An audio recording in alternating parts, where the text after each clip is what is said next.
வணக்கம். மகிழ்ச்சியோட ஒரு புது எனர்ஜியோட உங்கள் முன்னாடி நிற்கிறேன். டீலிமிட்டேஷன் என்னும் கருப்பு சட்டத்துக்கு எதிரான நம்ம போராட்டம் வெற்றி பெற்றிருக்கு. இந்த ஆபத்தை ஒரு வருஷத்துக்கு முன்பே அறிந்து இந்த வெற்றியை பெறுவதற்கான எல்லா பணியையும் அப்போவே நாம் தொடங்கணும். மாநில முதல்வர்கள், எதிர்க்கட்சி தலைவர்கள் ஒருங்கிணைப்பு கூட்டம் தொடங்கி நேற்று முன்தினம் கருப்பு கொடி ஏற்றி கருப்பு சட்ட நகலை கொளுத்தினேன். அதுவே நேற்று திண்டுக்கல்ல வெற்றிக்கான வெடியை கொளுத்தினேன். தீ பரவட்டும்னு சொன்னேன். அது பார்லிமெண்ட் வரை பற்றிக்கிச்சு. 50-60களை பார்த்த பழைய திமுகவை பார்க்க வேண்டிய வரும்னு எச்சரித்தேன். அப்படின்னா என்ன என்று கேட்ட சில அறவைக்காடுகளுக்கு இதாண்டா திமுக பாருங்க என்று நேற்று ஸ்ட்ராங்காக காட்டியிருக்கிறோம். தொகுதி மறுவரையறை என்ற பேரில் முழுக்க பாஜகவுக்கு சாதகமாக கொண்டு வரப்பட்ட கருப்பு சட்டத்தை நாடாளுமன்றத்தில் தோற்கடித்த எல்லாருக்கும் தமிழ்நாட்டு முதலமைச்சராக என்னுடைய நன்றி நன்றி நன்றி. முக்கியமாக இதில் முழுக்க என் கூட நின்ன தமிழ்நாட்டு மக்களுக்கு தான் முதல்ல என்னுடைய நெஞ்சாத நன்றியை சொல்லணும். பெண்களுக்கான இடஒதுக்கீடு என்ற மாறு விஷயத்தில் இந்த சட்டத்தை பாஜக கொண்டு வர பார்த்தாங்க. ஆனால் இந்த ஏமாற்று திட்டத்தை முன்னாடி நின்று தோற்கடித்ததே பெண்கள் தான். அவங்களுக்கு என்னுடைய சல்யூட். இந்திய கூட்டணி கட்சிகள் உள்ளிட்ட அனைத்து எதிர்க்கட்சிகளின் எம்பிக்களும் ஒன்றா சேர்ந்து நின்ன காரணத்தினால இது சாத்தியமாகியிருக்கு. வடக்கு தெற்கு என நமக்குள்ள பிளவை ஏற்படுத்தி சண்டை போட்டு வைக்கலான்னு நினைச்சவங்களுக்கு சரியான சம்மட்டேடி கிடைச்சிருக்கு.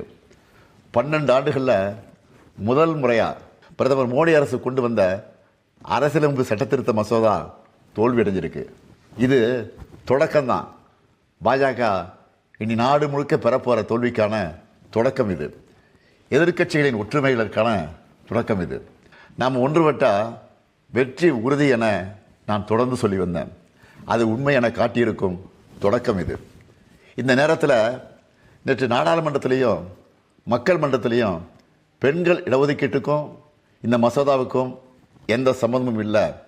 இது ஒரு தேசவிரோத சட்டம், இதை அனுமதிக்க மாட்டோம், இதை எல்லோரும் சேர்ந்து தோற்கடிப்போம் என தெளிவான உணர்வுகளை வெளிப்படுத்தின மக்களவை எதிர்க்கட்சி தலைவர் அன்பு சகோதரர் ராகுல் காந்தி அவர்களுக்கும், காங்கிரஸ் நாடாளுமன்ற கட்சித் தலைவர் அம்மையார் சோனியா காந்தி அவர்களுக்கும், காங்கிரஸ் பேரியக்கத்தினுடைய தலைவர் திரு மல்லிகார்ஜுன் கார்கே ஆகியோருக்கும் என்னுடைய நன்றியை தெரிவிச்சுக்கிறேன். காங்கிரஸ் மட்டுமல்ல, திரிணாமுல் காங்கிரஸ் கட்சி தலைவர் அருமை சகோதரி மமதா பானர்ஜி, உத்தரப்பிரதேசத்தின் ஒளிவிளக்கு சகோதரர் அகிலேஷ், ஆம் ஆத்மி கட்சி தலைவர் அரவிந்த் கெஜ்ரிவால், ராஷ்டிரிய ஜனதா செயல் தலைவர் தேஜஸ்வி, தேசியவாத காங்கிரஸ் செயல் தலைவர் சுப்ரியா சுரே, பிஜு ஜனதா தலைவர் நவீன் பட்நாயக், ஜார்க்கண்ட் முக்தி மோர்ச்சா தலைவர் ஹேமந்த் சரண், ஜம்மு காஷ்மீர் தேசிய மாநாட்டு கட்சி தலைவர் ஃபருக் அப்துல்லா, சிவசேனா தலைவர் உத்தவ் தாக்கரே, இந்திய கம்யூனிஸ்ட் கட்சியுடைய பொதுச் செயலாளர் சகோதரர் டி ராஜா, மார்க்சிஸ்ட் கம்யூனிஸ்ட் கட்சியுடைய பொதுச் செயலாளர் MA பேபி, PRS கட்சி தலைவர் கே சந்திரசேகர ராவ், சிரோமணி அகாலிதள தலைவர் சுக்பீர் சிங் பாதல் ஆகிய தேசிய தலைவர்களுக்கும் என்னுடைய நன்றிகள்.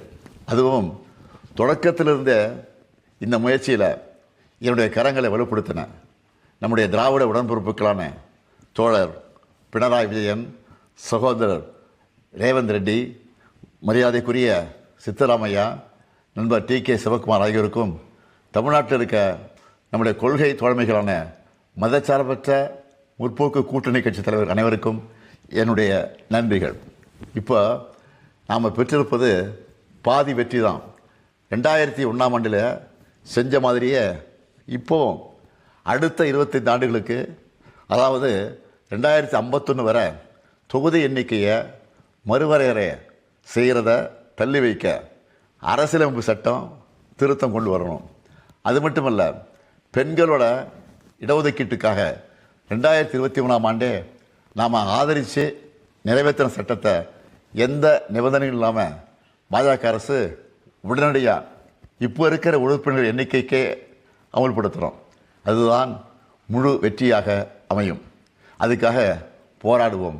மகிழ்ச்சியான இந்த நேரத்தில் இந்த தொகுதி மறுவரையறை சட்டம் யாரெல்லாம் நம் நண்பர்கள் என மட்டும் அடையாளம் காட்டலை, தமிழ்நாட்டின் துரோகிகள் யாருன்னு அவங்க வாயாலே சொல்ல வச்சிருக்கு.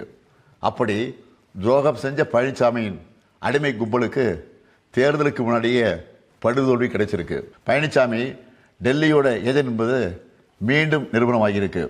நம்ம திராவிட இயக்க வரலாறு என்ன? இந்திய அரசியலமைப்பு சட்டத்தில் முதல் சட்ட திருத்தத்துக்கு போராடி இடஒதுக்கீட்டை கொண்டு வந்தது திமுக. எப்பெல்லாம் இந்தி திணிப்பு வருதோ அப்பெல்லாம் உறுதியாக போராடி வென்றது திமுக. அதே மாதிரி தான் நேற்று தமிழ்நாட்டோட உரிமைகளை பிரதிநிதித்துவத்தை தடுக்க நினைச்சதை போராடி வென்றிருக்கு திமுக. இந்தியாவே இன்றைக்கி திராவிட முன்னேற்றக் கழகத்தை பற்றி உயர்வாக பேசுது. நம் வெற்றிகள் தொடரட்டும், தொடரும்.